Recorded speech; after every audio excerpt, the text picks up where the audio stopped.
Welcome, everybody, to today's JMP academic webinar, Regression when the Normality Assumption is Violated.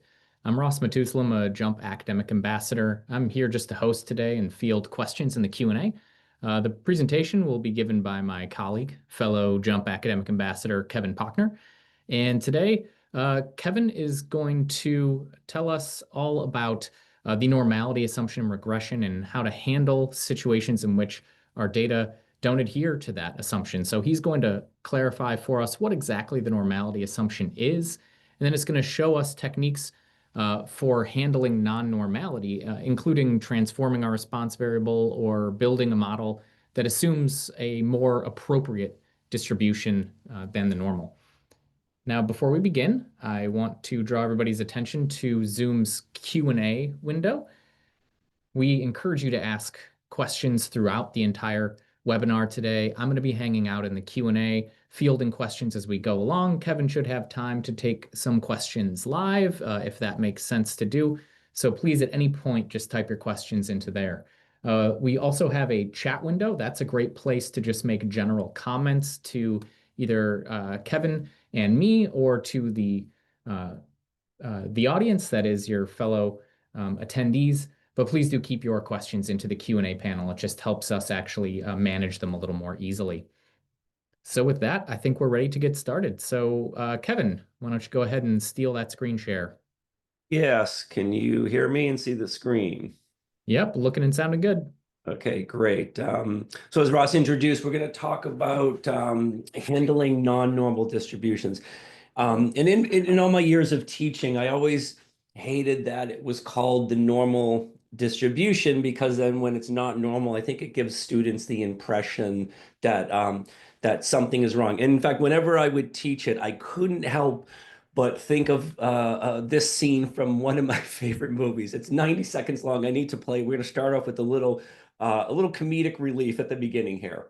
Those of you who remember Mel Brooks's Young Frankenstein from 1971. Just 90 seconds long, but it's one of my favorite scenes. You have that name I gave you? I have it written down. H. Delbrook. Hans Delbrook.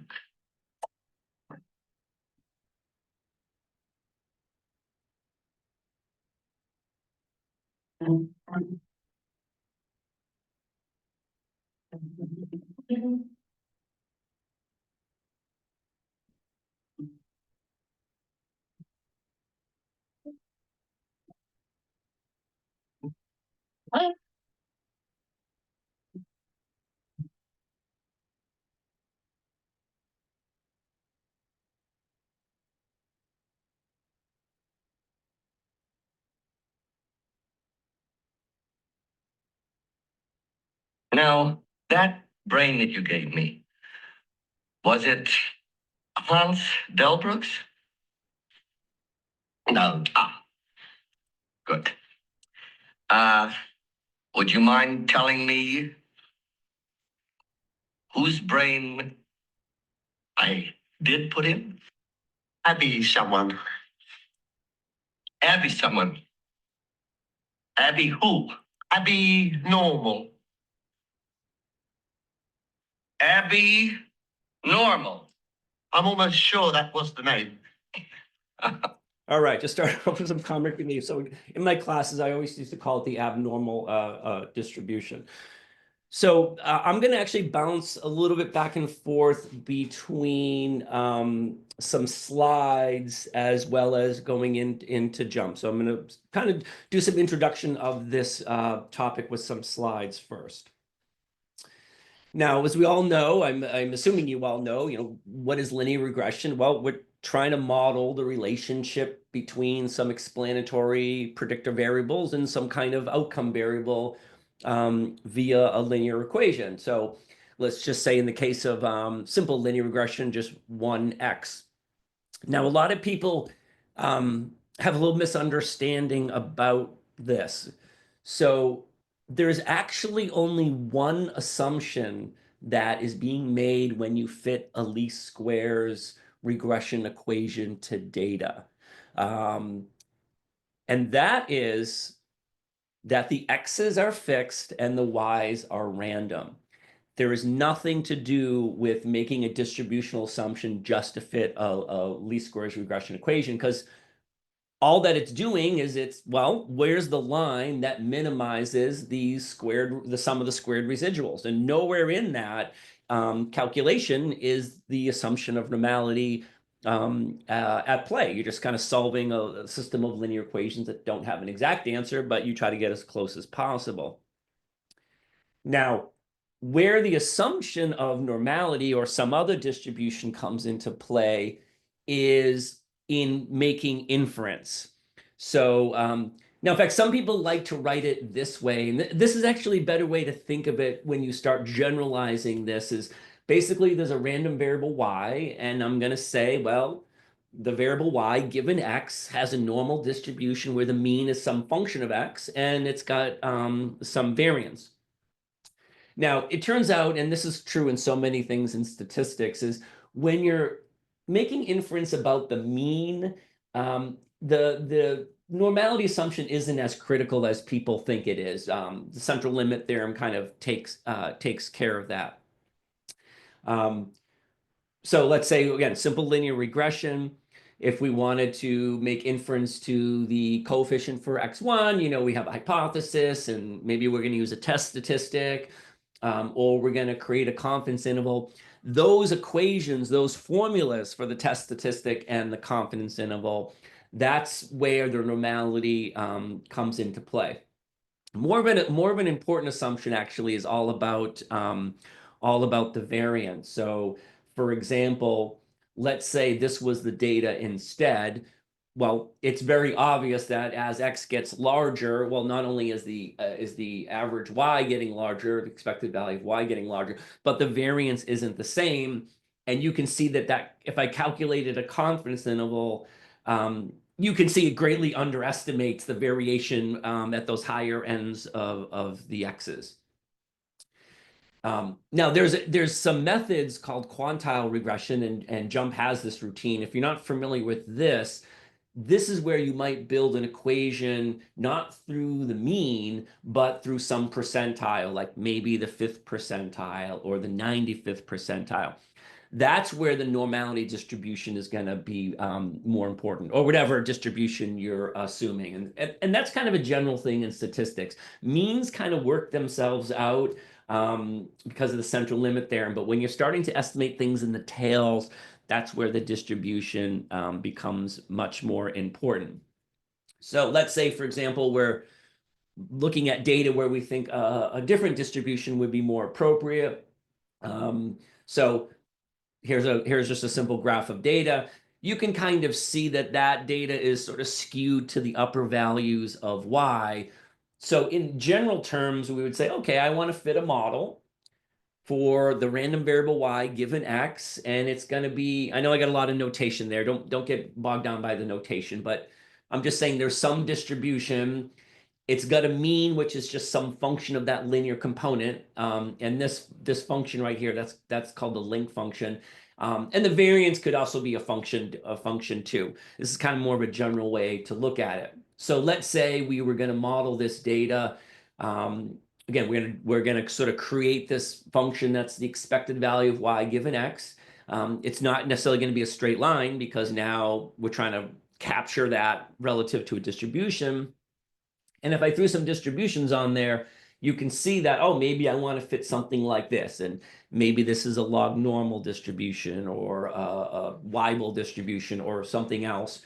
And going back to that quantile regression example I was giving you, you can see how this is much more important if I'm going to start estimating quantiles, why making the correct distribution assumption is important. Now, the first example I'm going to do is talking about transformations. And so let's say this is our data set. Again, we got one y, one x. Sure, we can fit a least squares regression equation to that data, no problem. You ask it to do it, it's going to minimize the square deviations. But if you look at this, you start to see that, well, that constant variance is not really a good assumption.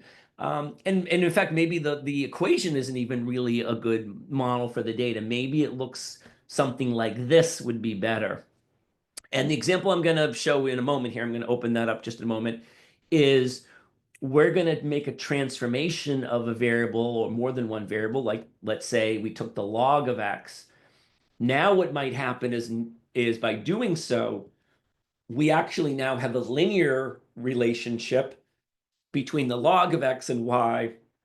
And actually the variances are constant throughout that range. And so there's many transformations. Log is a very popular one. It's the one I'm going to illustrate.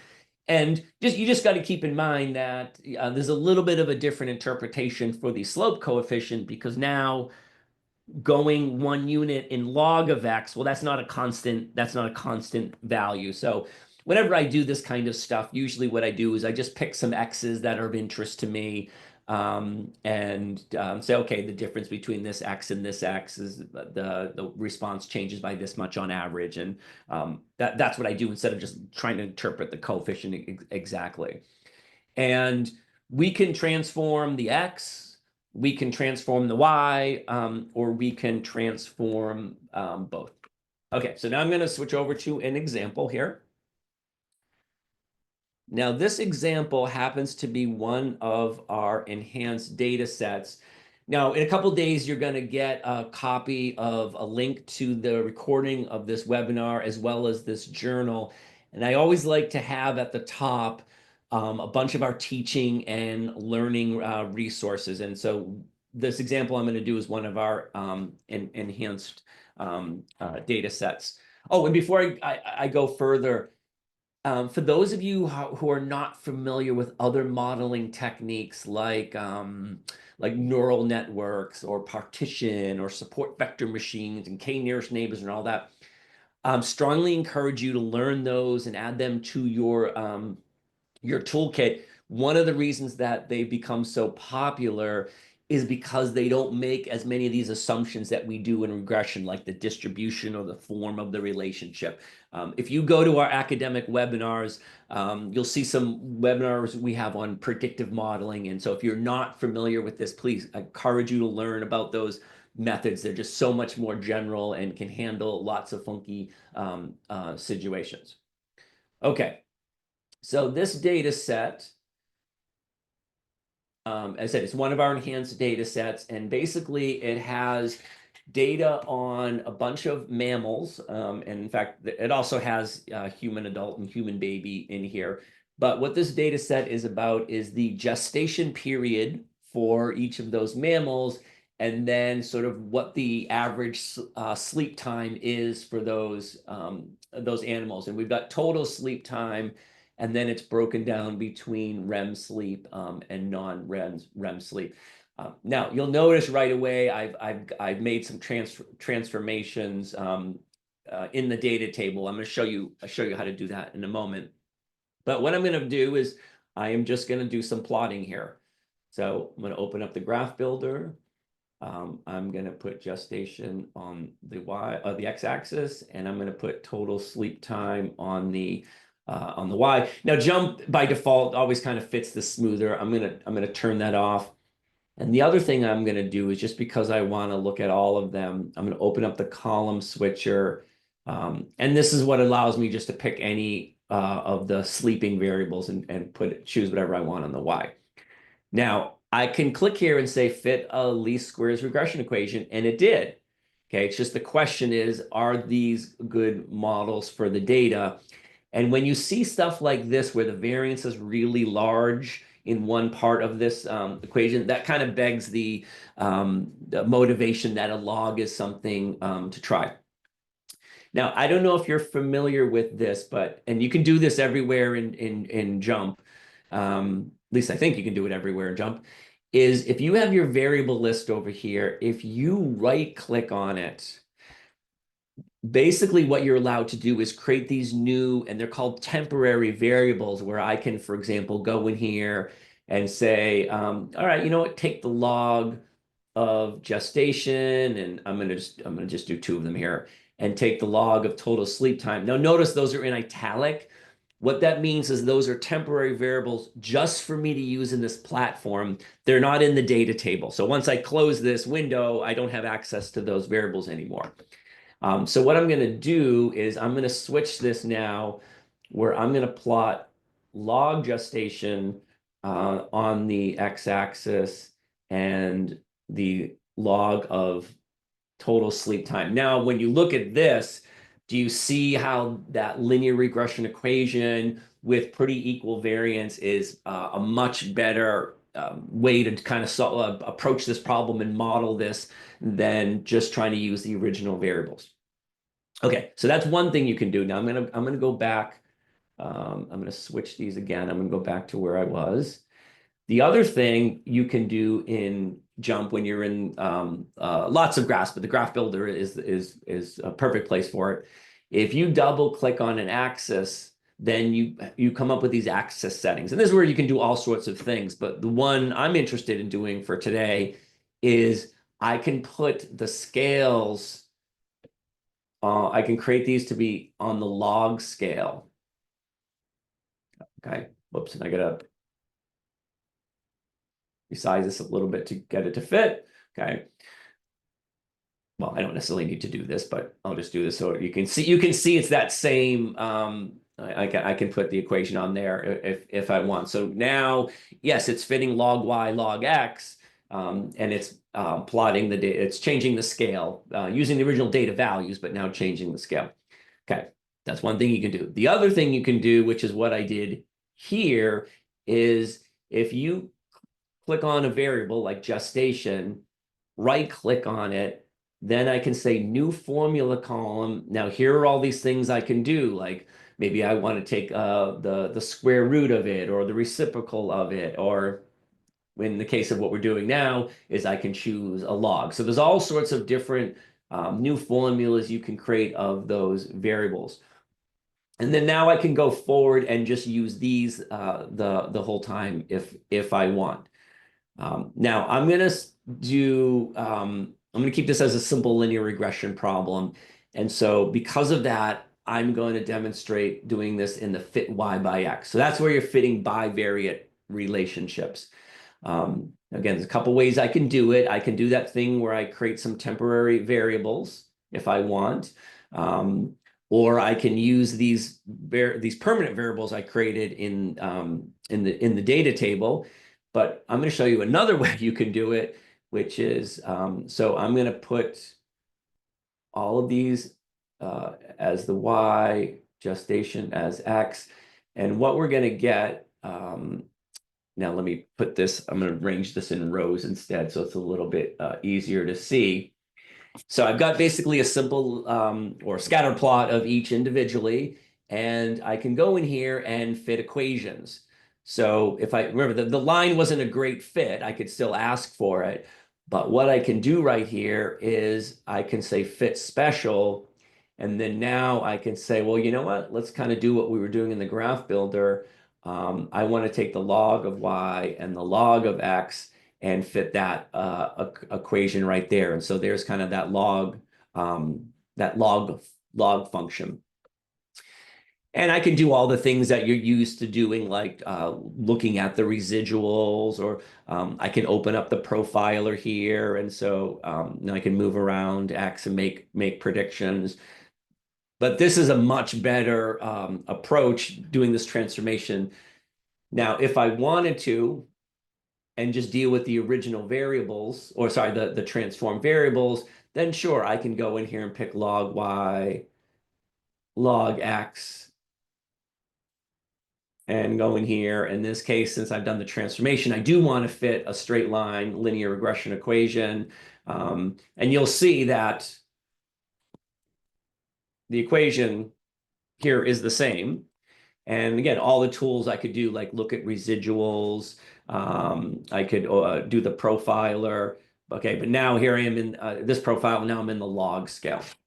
So that's a couple ways you can kind of approach this transformation, either make temporary variables, go inside the graphs, change the axis settings, or create permanent variables and add them to your data table.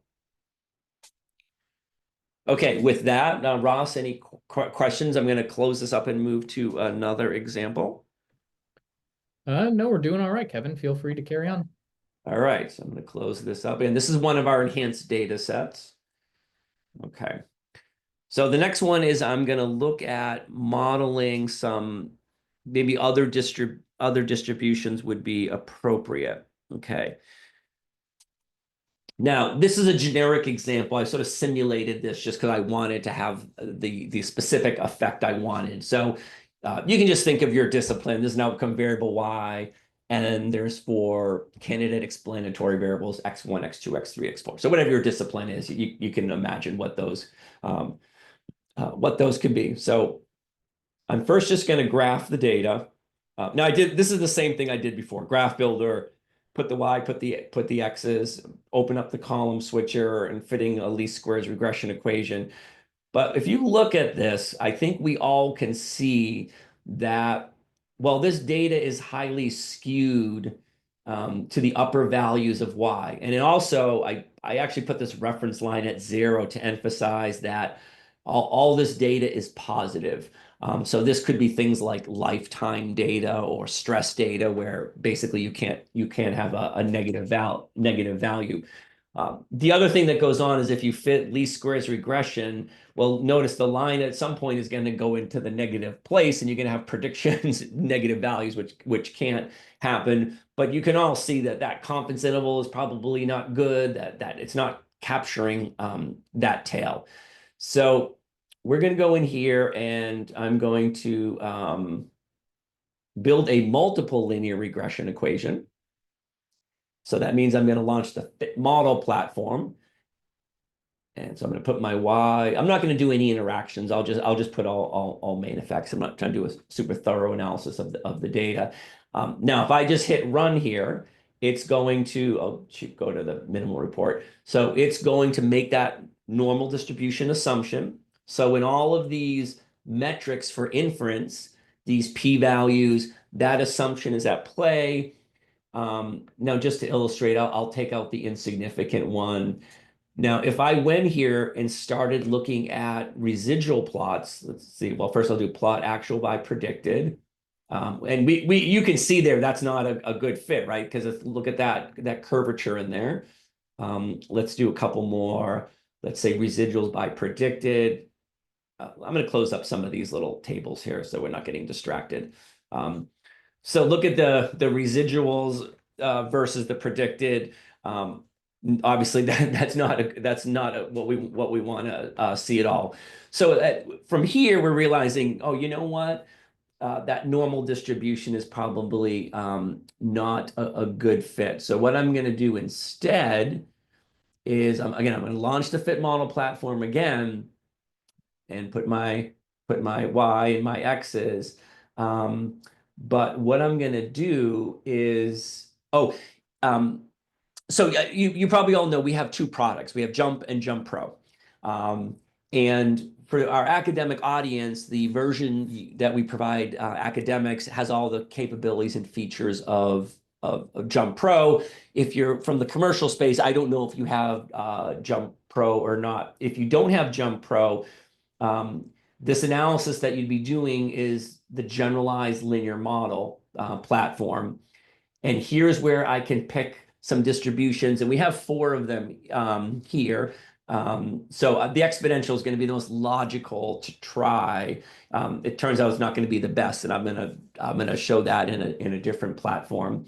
And now it's picking this link function, and that's the one that corresponds to the exponential distribution. But I can run it. Now again, this isn't telling me if it's a good fit to the data yet, if this distribution is a good fit. But again, I could go in here, pretend I haven't looked at it yet. I'll take out the insignificant term. Again, I'm going to close a bunch of these things up here. I'm going to show kind of the profiler here. So again, this is handling that I've got a different distributional shape. So you're seeing that's not the straight line. Now, there's a better platform to do this. I just wanted to show this because if you have standard JMP, this is what you're limited to. any academic person, you have all the features of JMP Pro. So a better place to do this kind of analysis of trying different distributions. You're still in the fit model platform. You got your Y, you got your X's. But now what I want to do is I want to launch generalized regression, or sometimes people call it gen reg for short. This is the most general kind of platform we have for fitting models, because if I click on the drop down for distributions, look how many we have here. Okay, so just to illustrate, I'm going to do the exponential, which is the one we had fit. And I'm going to, oh, you know what? I'm going to, I'm going to compare them. So I'm going to do the normal first. I know that's a bad idea, but I'm going to do it anyway. Okay, so this first one here is for the normal distribution. And just so I can remember, I'm going to just say normal up there. Okay, now we're going to go fit some abnormal distributions. Okay. And so what you can do in this platform is you don't have to go back and relaunch fit model. You can do this right here. So I've got this model launch dialog. And so I'm going to do the exponential because that was the other one. Now I'm going to use maximum likelihood for every estimation method because I want to do some comparison, but I can just sit there and say go. And now I'm going to get an exponential fit. I'm going to close this up. Model launch. Let's try a Weibull. Go. And I'm going to open these up in a moment. I just want to one at a time here. And then let's say log normal. Go. Okay. So I have fit 4 different linear models, making an assumption of the distribution of Y given X. That's why I say it's a better way to think of it than not to say, oh, that's the distribution of the residuals. In the normal case, I understand that's kind of the same thing, and we look at residuals as a way to kind of assess a fit of a distribution, but it's better to think it's the distribution of the response given X. That's a more general way to think of it. Just turns out the residuals for normal, using the normal distribution assumption is kind of the same thing, but it's not for the other ones. Now, one of the things you get here is at the top, you get a bit of a comparison between the different distributions, and 2 metrics that you look at, which is a measure of quality of fit, is the AIC and BIC. These are these information criteria. I don't know if maybe Ross, you can put a link to our help menu so people can go and read about those metrics if they want. But what you're looking for is the one with the lowest value that's telling you it's the best fit. So of these 4 I'm trying, the log normal is the best fit. The other thing to keep in mind is that, as if you can't tell, I'm sick, by the way. That's why my voice sounds like that. I'm not getting hoarse just because I'm talking a lot. Well, I guess maybe that's a confounding factor. It probably is that too. When you start fitting other distributions, you go away from the standard R squared that you're used to, and there's a generalized version of R squared, and it's basically looking at like a ratio of likelihoods, and it's just giving an assessment of how well it fits. So you have kind of the same general interpretation of the R squared you're familiar with. It's just not the same. Now I'm going to open the log normal distribution so I can see these the results of fitting the model. Now in this case, if I look at some inference for each of those X's, I see I've got a very low p-value. So in this case, it's telling me every term is significant and I should include in the model. Now I'm going to close up some of these tables again, just so we don't get distracted. But I can do all sorts of things, right? Like I can say, well, plot the actual by predicted. Okay, so this is much better. Let me go back to the normal for a second. I'm going to go plot actual by predicted. You see, right? That's not a good fit at all. But here, this is actually pretty decent here. Now I'm also going to do some other plots here, some other diagnostic plots like residual by predicted. Now again, the variance is increasing as we go as we increase in Y, but I'm picking a distribution that can kind of that's handling that. What's another plot I could do? Oh, actually, let me open up the profilers. Now, before I look at the profiles, I can actually show you what the equation is if you want to see it. And so this is the equation. Now, it's basically E raised to, and if you look at this, you'll notice, oh, that's a linear equation. See, we're in this thing called linear models. I understand we have a curved relationship, but it's still in the linear models. And this, basically this exponent, this is what's linking this linear equation in the x's to our y. And the variance is a little bit of a funkier expression. That's kind of your scale parameter.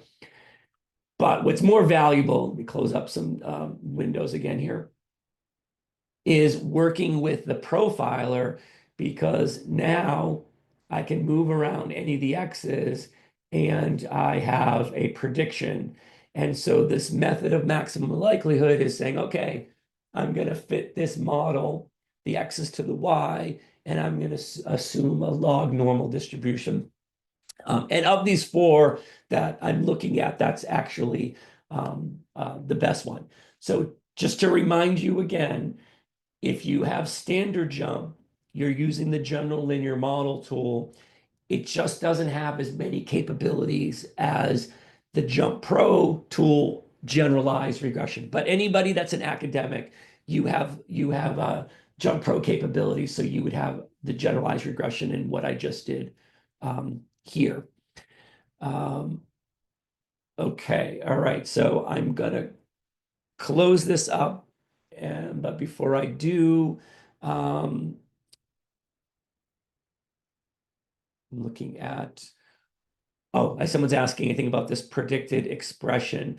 That is kind of acting like the scale parameter, which is a general version. Like in the normal distribution, the scale parameter is sigma or sigma squared.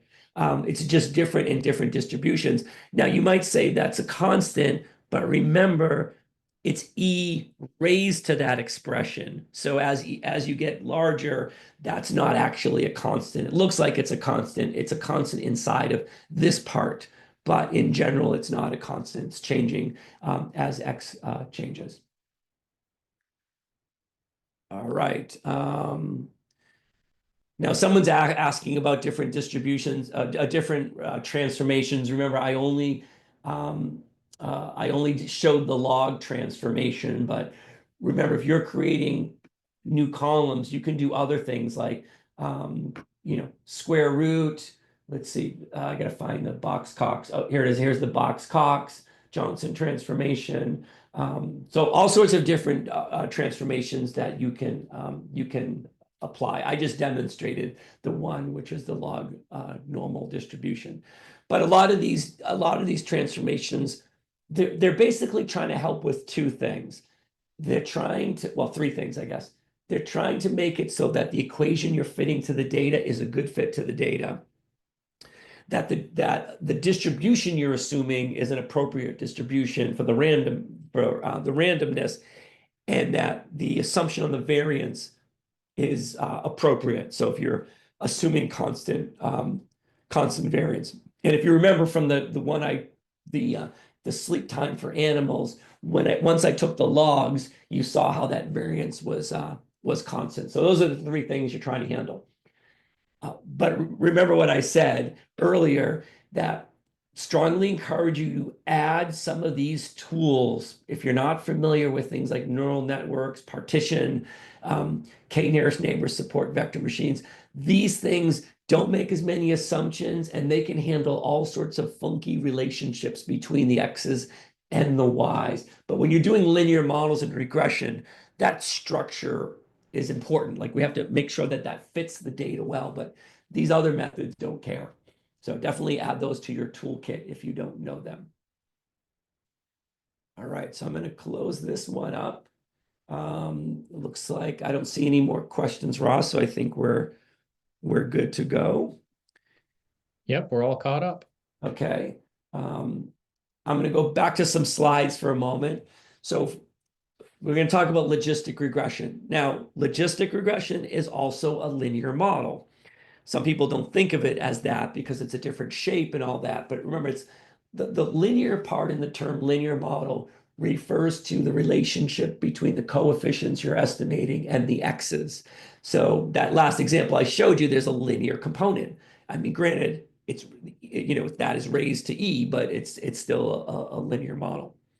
So in binary logistic regression, we have two outcomes.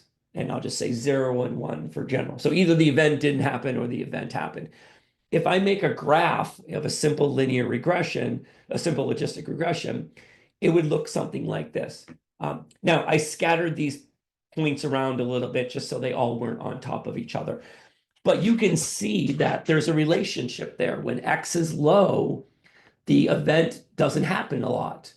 And as x starts getting larger, then all of a sudden you start to see the event happen more until you get to the high end and you see it's happening a lot. So in logistic regression, we're typically modeling the probability of the event. You know, what's the likelihood of the event happening based upon different values of x. And if I express it like this, where I take the log of basically the odds, probability of the event over the probability of not the event, then that log, this is my link function. And now I created a linear equation, a linear model relating the x's to, in this case, the probability of the event. So it's still a linear model. Now, there's different ways I can express this. So if I go back to the probability of event, it's written like this. Again, you see the linear component here. Okay. So I'm just, or I can write it like this. These are all equivalent. I'm just basically just doing a little bit of algebra to show in different forms, and you'll see it sometimes in those different forms. So in the case of just 1x, simple logistic regression, that's the equation. And when I fit a model, it's going to look something like this. And so basically the probability of the event has this shape.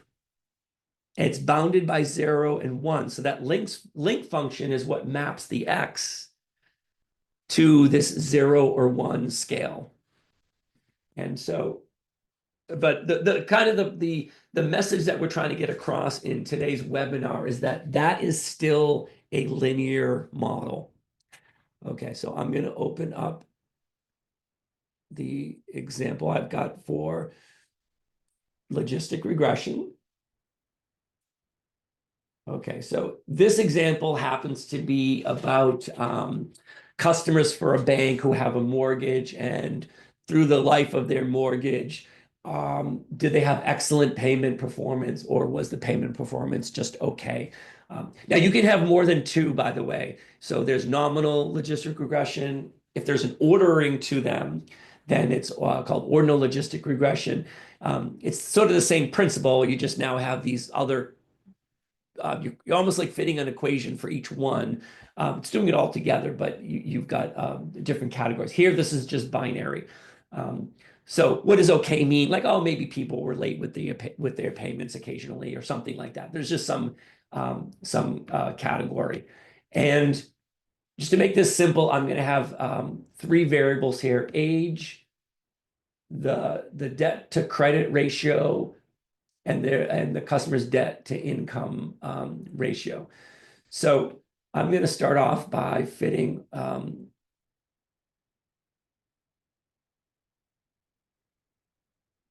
oh, actually, let me see. I just want to see what I did here because, oh, yeah. Oh, I'm sorry. I had something else with the other ones. Never mind. I had 3 categories. Let me go back to what I was going to do. All right. Okay, so the binary outcome variable is payment performance. And I'm going to put age. Now, I also have these variables not in percentages. I'm doing that just because it makes something a little bit easier later. Now I'm going to hit run. I'm going to close up a bunch of these here. Okay, so I've got statistical tests going on up here. for each of those terms. Do I have evidence that they belong in the model? And you'll see all the p-values are small.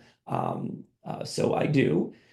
And this is the equation, or this is the linear part of the equation. Now I'm going to show the expression again, but the way I'm going to do this is I'm going to save the probability formula in the data table. Okay. And so basically here's what you're going to get from this. So this first piece, and I'm going to open up the formula so you can see it. Okay. So basically this is that linear component. But if I want to translate that to the probabilities, I'm going to open up the formula. So this expression right there is, I'm going to pull up this slide one more time. See, 1 divided by 1 plus e to the minus the linear function. And so you can see the formula is that 1 plus e minus linear function. And it's going to have a probability for okay and a probability for excellent. And then what the default is JMP is going to look at those two probabilities, and then, well, obviously the probability that's higher, the estimated probability that's higher, then it's going to use that as the prediction. Now, just like I was doing in some other platforms, I can open up the profiler. And again, I can move this around. And I know a lot of people think like, oh, this isn't a linear model anymore. It is, it's a linear model because the coefficients are connected to X with a linear equation, albeit I understand it goes through a link function to relate it back to the probability. But I can move these around and get my predictions. Now, when you have a binary outcome like this is actually one of my favorite tools in JMP. I can open up this tool called the decision threshold. Okay, I know there's a lot that just popped up on the screen. Ooh, actually, basically, hold on, I gotta change the color of something. One second here. Change. Okay. So basically, what I have here is a confusion matrix, both numbers. That's over here, so I can see what percentage of the time that my model predicted correctly for both categories and the percentage of time that my model didn't. And then it's got some visualizations. Now, what's great about this is, yes, the default is 50%, but there are many scenarios where 50% is a bad idea.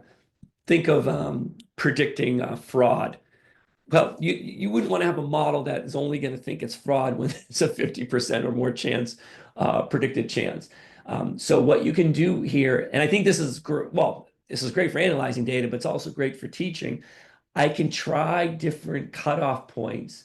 And so as you watch me dragging the different cutoff points, you can see the error rates changing, because you might want to pick a cutoff because maybe one mistake is more critical than the other mistake. In fact, that's usually the case. One could be, that's a very serious mistake to make, and the other one is not as big of a mistake. And so you can play with this. But in terms of a classroom environment, this is really great, because now you can, with your students, you can interact with this and they can see. And then down here, it's actually showing all those changes in like the false classification rates and the true classification rates as I pick different cutoffs. And so now I can even I can see how that is changing. Let me think if so the other thing I can do is just like I did before in the other example where I'm fitting other distributions.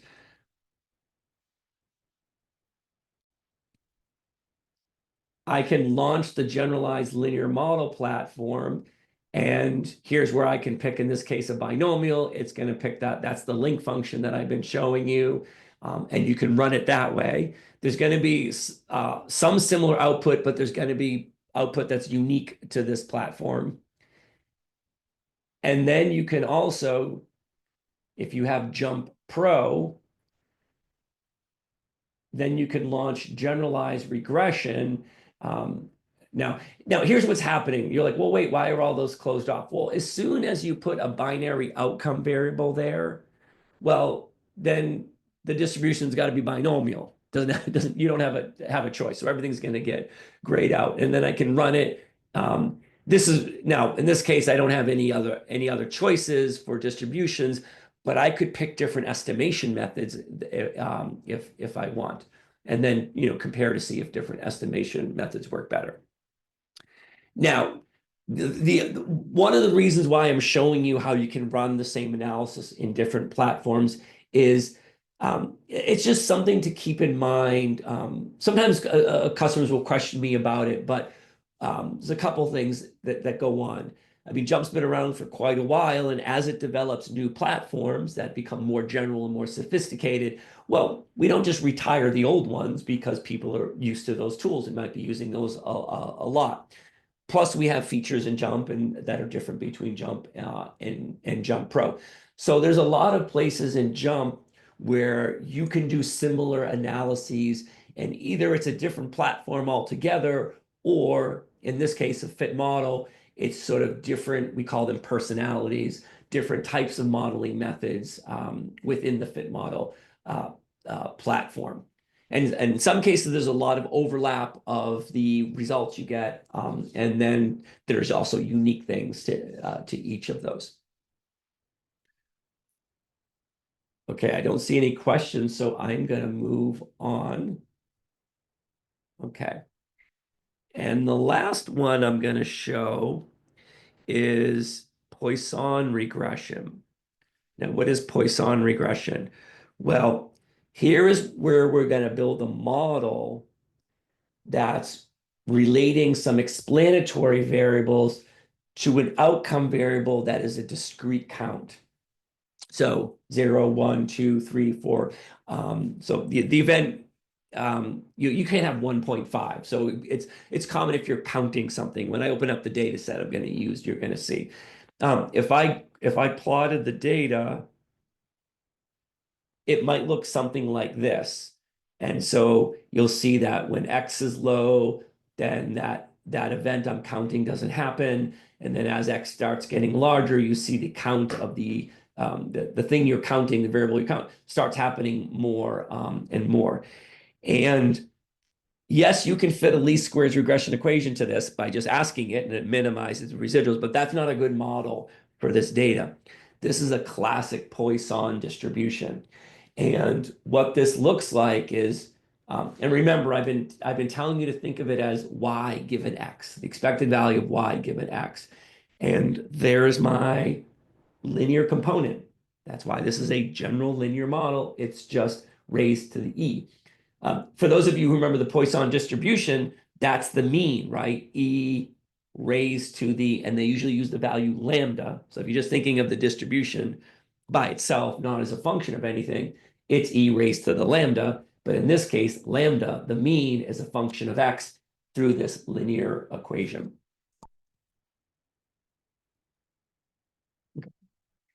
So again, this assumption of the Poisson distribution is not on the error term, but it's on the distribution of y given x. Okay, so I'm going to open up that example.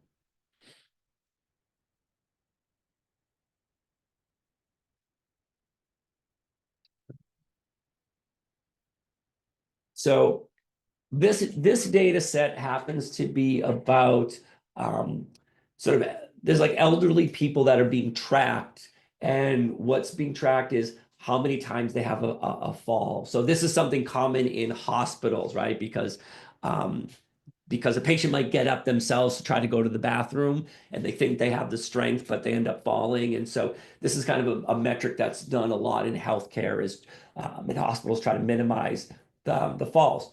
Now, they, of course, tell patients don't do this, but we're going to have this variable where we're going to have a set of people do exercises. So not only are we telling them and describing what they need to do, with getting up, and so they don't fall.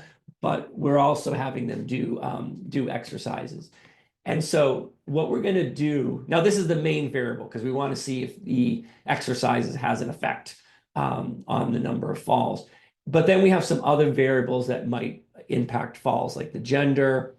And then these two variables happen to be numeric values that are describing that particular person's strength and their ability to balance. So the higher number means they have better balance and or higher strength. Now, if I graph, just showing a graph of the number of falls. So, right, we got 0, 1, 2, 3, and the highest one is 8. So again, I know this is just a Poisson distribution. That's what the Poisson distribution is. So I know that's the appropriate fit. Now, I always plot the data in a bunch of different ways. I kind of skipped that in the previous examples a little bit. But so I'm just kind of plotting the number of falls, and I kind of dragged in gender and the intervention. And so I might be getting an idea that, notice these ones here are those that are doing exercises as well. And these ones down here are not exercises. And it looks like those who are getting exercises, you can see they look like they're falling less. They have fewer number of falls. I can also graph if I want, just for the preservation of time. I'm not making these graphs, I'm just opening them already up. But I'm plotting the number of falls by strength, and I can, with the column switcher, pick between balance and strength. And I've got those same 4 categories. So you probably see that as strength value gets larger and the balance value gets larger, the falls tend to go down. So now I'm going to fit a Poisson regression. I'm going to do fit model. Now let's see. So falls is my Y. I'm going to do intervention, gender, balance, and strength. Okay, now I can hit run here, and it is going to fit least squares regression equation, but it's not appropriate for this for this data. So I can do the generalized linear model platform. There's my Poisson distribution. It's the log is the appropriate link function for the Poisson distribution. I can hit run. Now, if I was really doing this, I probably would try the interactions and all that, but I'm not doing that right now. And so I can look at some statistical test. Okay, now I feel much, if I picked like the wrong distribution, like the normal, now I wouldn't even trust the inference. So that's why it's important to choose the right distribution. So I might say, oh, you know what, doesn't look like gender is having an effect, so I can remove it. The key one here is that I'm kind of focused on is intervention, and I can see that's highly significant. I saw that kind of in the graph. Now I'm going to close a bunch of these just so it keeps a little cleaner. And what's something I might want to look up? I am going to open up my profiler. I love the profile. That's just like because you do this everywhere, no matter what the model is. Now I can go in here and save, just like I was doing. I can save the prediction formula, confidence intervals, all that, and I have that here. And so if I open this up, make this a little bit bigger. Here's my equation. And you should see that that's a linear equation right there. Now, granted, I'm raising it to E, but that's what I mean by the general linear model. There's a link function creating a linear equation between the x's and the y. Now, sometimes when I'm doing Poisson regression, well, you really can't have a number like 1.2 or 1.3. So you might say, well, maybe it's better to round those off. So I can say that's my prediction, is the rounded value. And the reason why that's nice is maybe I can make some. Here's a graph of the falls. The actual falls are on the y-axis, and my predicted falls are on the x-axis, and I have it rounded off, as you can see. Now I'm going to go back here. I'm going to show this because a lot of people don't know this. It's a very cool thing to do in JMP. You might want to summarize specific results. So for example, I'm just going to make something up here. So let's say somebody has a balance index of 25. I'm going to pick a strength index of 50, and I can set the profiler up. Here is my estimate of the predicted falls with a confidence interval. I can go in here and save it. And I'm not going to, I'll just keep it as setting 1, but you can give it a name. So when you do that, that's saved there. Now I'm going to say, what about a balance index of 50? And again, I'm going to save a bunch of these. Remember settings. I'll just keep the default name. Now I'll go to 75. And I'm going to go, remember settings. And then now I'm going to go to education only, and I'm going to do that same set. And just keep on saving them. 50. Give me a moment here. And 75. Factor settings, remember settings. Okay, so now I have a table down here, which by the way, I can return to any of these. So you can see I can just go back to them. But what's nice about this is whenever you have a table in a report in JMP like I have here, all I have to do is right click on it. And then I can say, make it into a data table. And so now it brought over the settings. So I got those 3 balance index, 25, 50, 75. I fixed everything at a strength of 50, but I mean, you might want to try different ones. And then I've got 3 predictions that are with exercise and 3 predictions that are without exercise. So now what I can do is I can open up Graph Builder. I'm going to put my predicted falls on the y-axis. And then I'm going to just create a graph with these different variables. So for example, I'm going to say I'll grab intervention there. And I'll put balance index on the inside. Oops, sorry. Oh, wait. Oh, whoops, sorry. I got to change that. Apologize. I got to change that away from. Right. Now I can decide, like, do I want to put it on the inside or the outside? Just depends on how you want to look at this. I'll make a bar chart. And then if I grab the confidence intervals, I can drag those right over here into this interval role. And now I've chosen 6 settings that I want to have a prediction of the number of falls with a confidence interval around it. So this is just a nice way to take something like this profiler where I have a whole collection of settings I can pick, and then just pick the ones you're most interested for purpose of whatever your research is or whatever you're doing, and then you can create a graph that's just focused on those ones. Okay, so you have 2 assignments. One is to go to our webinar library and learn about predictive modeling if you don't have it. And the second assignment is you need to watch Mel Brooks's Young Frankenstein if you have not seen it yet. Okay, with that, I'm going to kind of go back to you, Ross, to see if there are any questions outstanding. It doesn't look like it, so you've probably been handling everything along the way. Thank you for that. Yeah, no problem. Kevin, thank you for yet another particularly informative webinar. I know I learned a few things along the way here. I think we've been able to address all the outstanding questions as we've gone, though we'll always, as we do, wait for a few minutes to see if any more come in.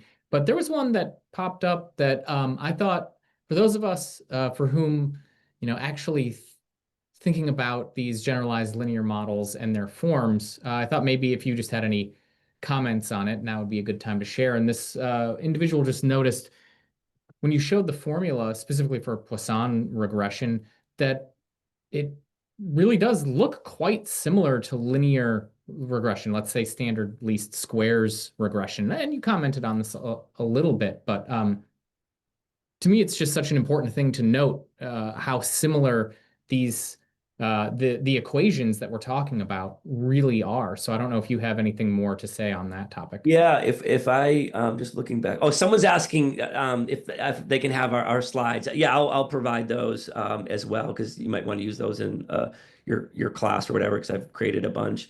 I'm gonna go back to I gotta find it here. Hold on. Boom, boom, boom. Okay. I know this one was a little heavy on the notation, but this is the general way to think of general linear models, is you have a variable y, and that's where you're making the probability assumption. It's y given x. And basically there's some distribution that this follows, and there is some function, this is called the link function, that's relating this linear equation to the y.